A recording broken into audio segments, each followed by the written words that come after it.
Well, thank you very much, Mr. Chairman and Ranking Member Cardin and Senator Ernst. It's nice to be here with you this morning, and I'm really pleased to have been asked by Harold to introduce him. He has been nominated, as you pointed out, to serve as the federal co-chair of the Northern Border Regional Commission. And I also want to recognize behind me Mark Scarano, who is his predecessor, who's here to support Harold. We have had a bipartisan approach in New Hampshire and I think in Congress to these commissions, to the Northern Border Regional Commission, because it has, as you pointed out, Senator Cardin, really had a substantial impact on communities in northern New Hampshire, Vermont, New York, and Maine in helping to create jobs and to support projects that improve the quality of life for people in the northern parts of those 4 northern New England and New York states. During my time in the Senate, I've seen the NBRC grow from an ambitious idea to a multi-million-dollar collaboration of state and federal partners that help to assist in job training activities and develop much-needed public infrastructure in the Granite State and in those communities throughout the Northern Forest region. And as you pointed out, Senator Cardin, there has been an effort to zero out funding for the NBRC as well as some other regional commissions, and on the Appropriations Committee, we've restored that funding and actually increased it in the last budget cycle.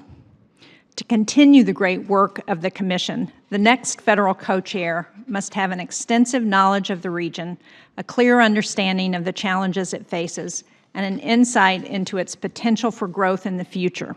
And in this respect, I believe that Harold Parker is well suited for the role.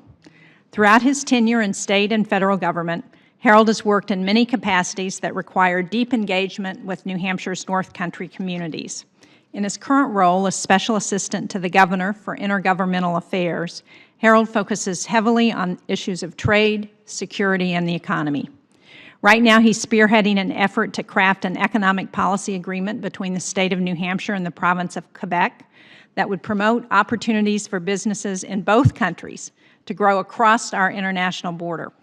Now, as you pointed out, Senator Inhofe, prior to his work with the governor, Harold served as outreach director in the offices of Congressman Charlie Bass and Congressman and Senator John E. Sununu, who is not our current governor, who is Chris Sununu, a brother. I got to know Harold in those days when he was working for Congressman Sununu and saw his good staff work. And I know that his position in both of those offices brought him in close contact with communities in the northern border region. I must also say that I have had the opportunity as a senator to work very closely with Harold on a program that we call Law Enforcement Awards in New Hampshire. This is an idea that he actually came up with when he was working with Congressman Sununu, and it's to recognize law enforcement officers in the state who have gone above and beyond the call of duty in their role as police officers. It has been a bipartisan program that has been very effective in recognizing law enforcement in the state of New Hampshire, and he really deserves the credit for making that program go. So whether bringing the perspectives of local leaders to the federal level or helping small towns navigate the government grant process, Harold has been a dependable advocate and resource for the people of New Hampshire. He has deep roots in the region covered by the NBRC, and he's cultivated bipartisan relationships across state and national borders that would be valuable in this position.